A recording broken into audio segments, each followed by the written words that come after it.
7 important things that I have learned about food and nutrition over the last decade.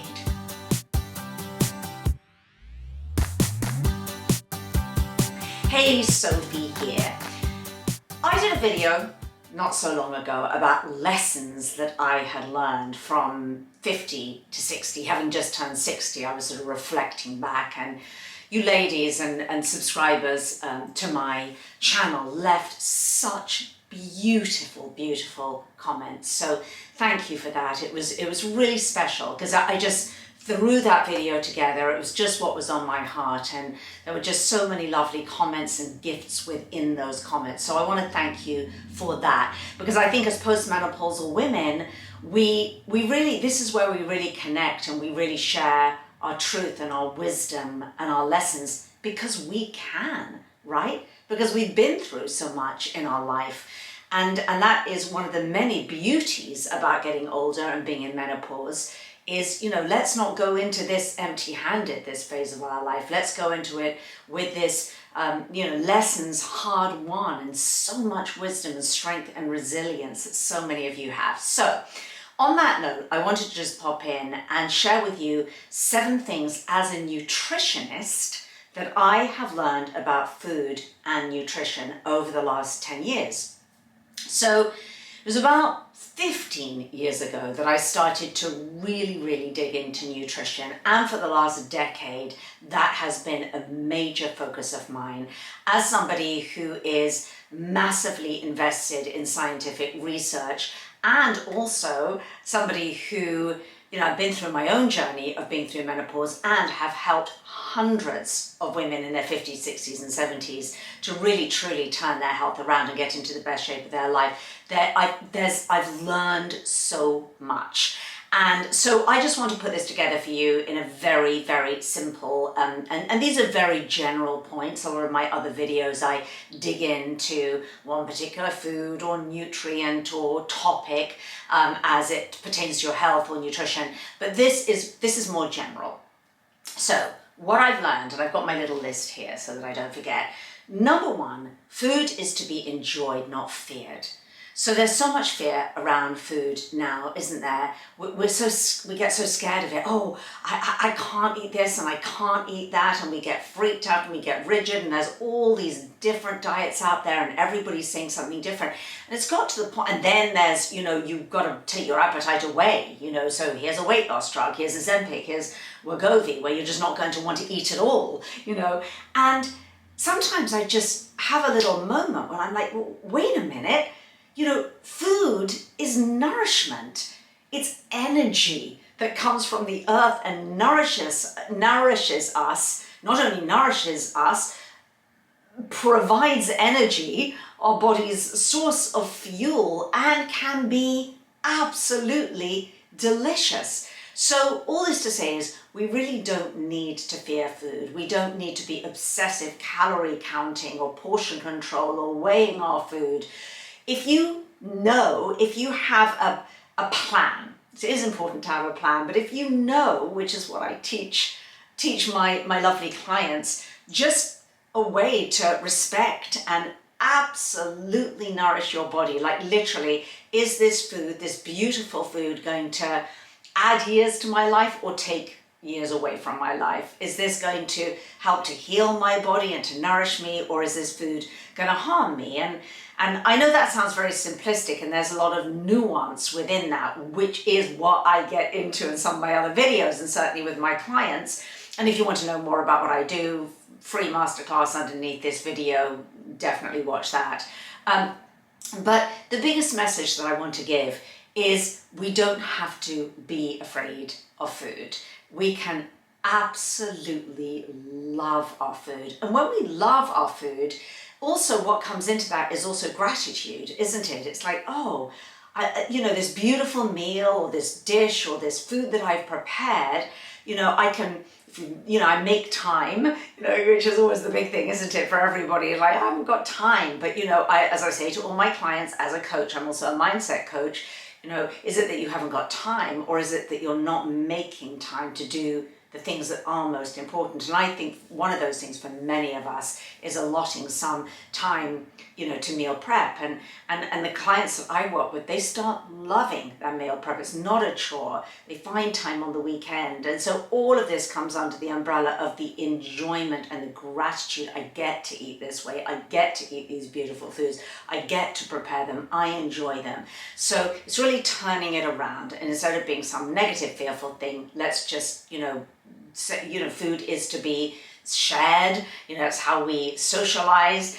It's how we celebrate often around food. And we can do it in a way where we don't have to eat the junky, crappy food that makes us feel like crap. Okay, that's number one.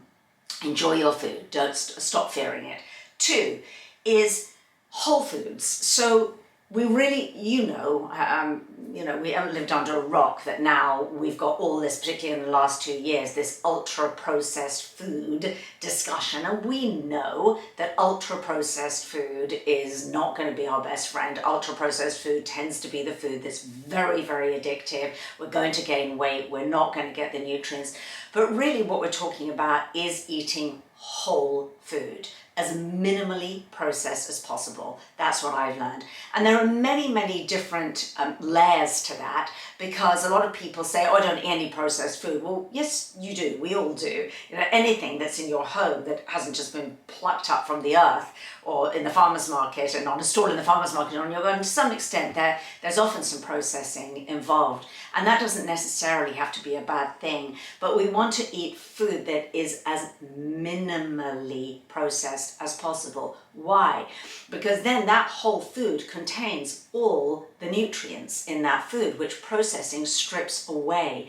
The fiber, the minerals, the vitamins, everything that whole food was intended to have in it is no more. A really good example of that would be something like olive oil, which is where I have no problem essentially with really good quality extra virgin olive oil, with the caveat that if you're on a weight release journey and you want to release weight and visceral fat, belly fat, then we have to be very, very, very careful with that, because oil is 9 calories per gram, whereas the other macronutrients, complex carbs and protein, are 4 calories per gram. So you're just drinking pure calories. And so we need to be very, very careful and mindful about that. That's a whole nother discussion. But if you were to eat a whole fat, a whole healthy fat, it would be the olive. And the olive has fiber. So that's the missing piece there with almost all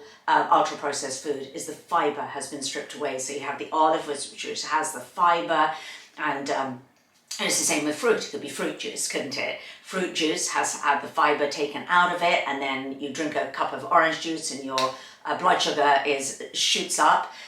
You have that massive, massive spike. Whereas if you eat a whole piece of fruit, an apple or an orange, then it's not going to do the same thing because of the other nutrients, the cellulose and the fiber and everything that blunts that blood sugar spike, and you metabolize it differently. So minimally processed foods. That is number 2.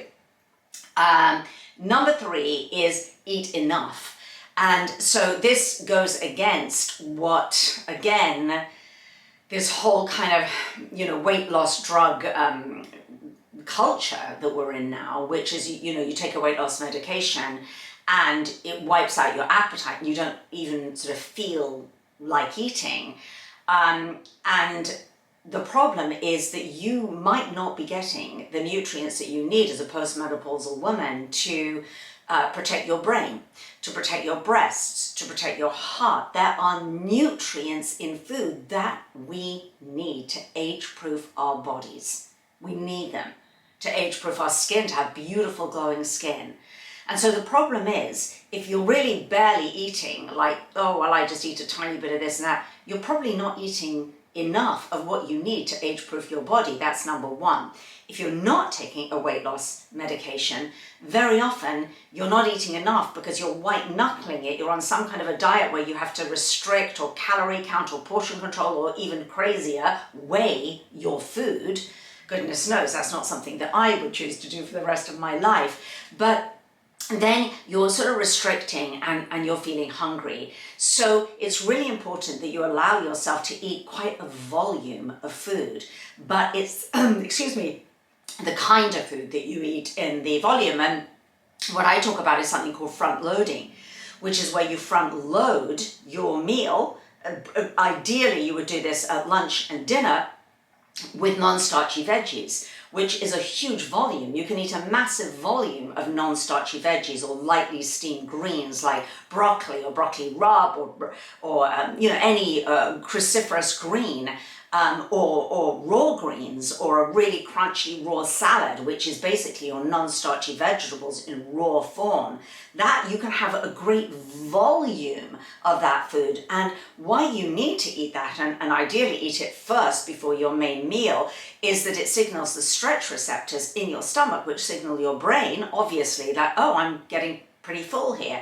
Then that, along with the fiber in these plant-based foods, right, releases metabolites in your gut called short-chain fatty acids, which also serves to regulate your appetite. So you need to actually, ironically, eat enough of the right foods to regulate your appetite. And you can do it naturally and holistically without taking medications. That was number 3. Number four,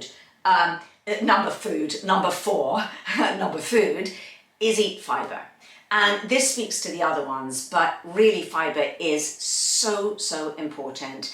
And if you're eating, I'm not going to labor too much on this one because I've really pretty much gone over this one and the other points, but if you're eating a lot of fiber, I mean, the average American eats 10 to 15% of their diet of fiber, and it needs to be closer to 70 to 80%. And I am not talking about popping a fiber supplement. That is not what I'm talking about. That doesn't work.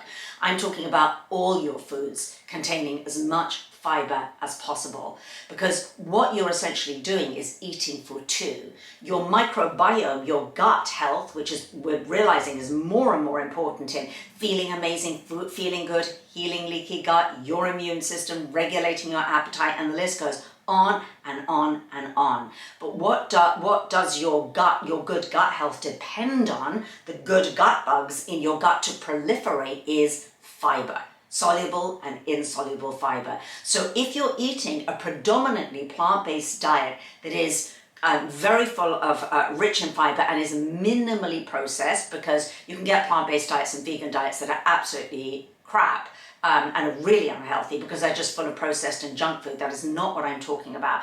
I'm talking about a really, really healthy, minimally processed, predominantly, doesn't have to be completely vegan, but predominantly whole food plant-based diet, then you're really, really winning.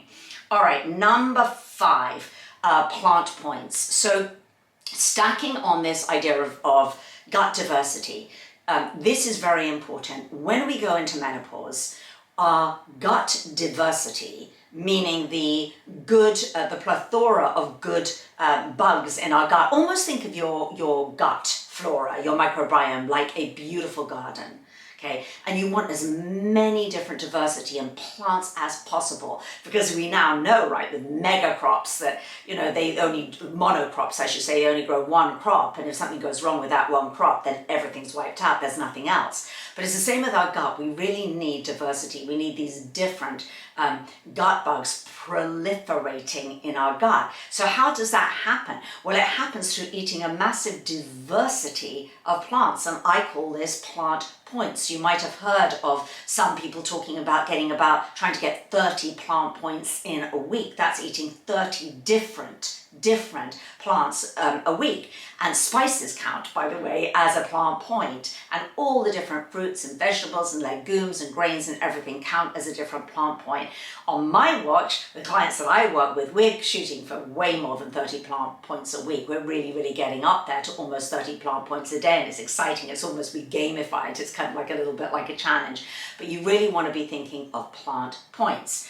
Number 6 is it needs to be well planned. So when you are thinking about your food and your diet, particularly for a woman after the age of 50, you need a well-planned dietary pattern. Now, if you're leaning towards a whole food plant-based dietary pattern or plant forward, it really does need to be well planned. And this is where I see a lot of women getting unstuck or falling down, or, oh, it didn't work for me, is because you need to have enough of certain macronutrients and micronutrients, particularly after the age of 50. You absolutely must. And this is not spoken about enough. And so I am speaking about it because I am 60 and this is the age pocket of women that I work with.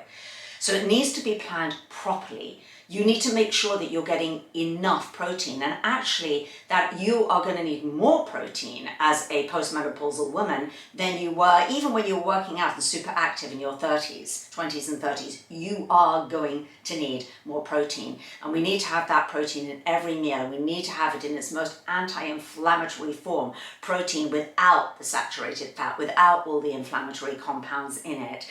So that's really important, and you're going to need some complex carbs as well, because that's your body's preferred source of fuel, and you need to know how to space that out in your day. Micronutrients, I'm very much food first. Let's get as much as we can from our food, but there are some gaps in there that you won't be able to get no matter what diet you're eating, actually, particularly if you're a postmenopausal woman. You are going to have to supplement a little bit, and knowing what that supplementation needs to be for you, because everybody is different. And when you get your blood tested, you know, you'll get more of a window into what you need. Plus, if you're on medications, you might need something different. If you're 70, you might need something different. So that's something that really I would absolutely make sure that you work with somebody to help somebody create a really well planned diet for you, and somebody who really knows how to massively customize it for you. And number 7, last but not least, is so food. When we think of our food, we live in a reductionistic culture. And this has been really exacerbated by social media, meaning that in our social media feed is 30, 60 or 90-minute sound bites on Instagram, TikTok or whatever. A lot of it is anecdotal, which isn't good enough science. It's not credible science. There's a hierarchy of science. Randomized controlled trials are at the top of that hierarchy of good science, and anecdotal is at the bottom. Anecdotal is like, oh, I've been drinking tons of celery juice and suddenly I'm feeling amazing. Okay, that's an anecdote, right? Or I'm not eating, I don't know, seed oils or lectins anymore, and suddenly I'm feeling, the inflammation has gone from my body. So we need more than that. We need a bigger, longer discussion whereby we delve into the science, and we really need to know, is there credible evidence-based science and meta-analysis on all randomized controlled trials that will show you that this particular anecdotal thing that's gone viral on the internet is actually true, it is credible or not. 80% of the time, unfortunately, it isn't. But all this leads to this reductionistic theory of like looking at one food or one nutrient, like, oh, does this have vitamin C in it, or does this have enough whatever it is in it, or is this should I be eating polyunsaturated fats or monounsaturated? So we're just pulling in the nutrition space all these things apart without understanding that a nutrient works in the context, the matrix of a food, a whole food that you're eating. So to extrapolate it out often doesn't really make sense. We want to have more of a conversation about it is the whole food, how it reacts in the matrix of that whole food, and then when you eat that whole food, how you digest and assimilate that whole food. Also, we want to pull out the lens even wider and look at the whole diet, your whole dietary pattern. It's not just this one food that you're either, avoiding, eliminating, and this one that you're bringing in. We need to look at the whole picture of your diet. And finally, that goes back to the enjoyment of your diet again, because getting so caught up in nutrition, I'm a nutritionist, so I really am in the weeds and the research, but I don't want to lose sight of the fact that I actually love food. I love eating, I love cooking, so does my team. On my team, I have the most amazing nutritionist who is also a recipe developer. All the clients that I work with, we all just nerd out about food. We love eating, and we're not afraid of food, and my clients are in the best shape, they've lost their belly fat, they're losing or have lost their weight, and everything's going in the right direction, you know, as they get older. Their LDL cholesterol is coming down, their ApoB marker is coming down, their A1C is in the healthy range, you know, and they're enjoying their food. So that's what I want for you too. So that's what I've got to say today. That's very generally what I've learned over the last 10 years, and I am open to keep on learning. You know, the best scientists, by the way, are scientists who this is the evidence that we've got now, but it's not completely conclusive. We don't know, or we're not sure, or we're open to learning, and I'm always open to learning. But we have the best available science that we have today, published in medical literature, and that is what I've got my eye on, and that is what, you know, I'm bringing to you. So enjoy some of my other videos, and again, you can watch my masterclass underneath, free masterclass underneath, that goes more over my holistic philosophy, and I'll see you next time.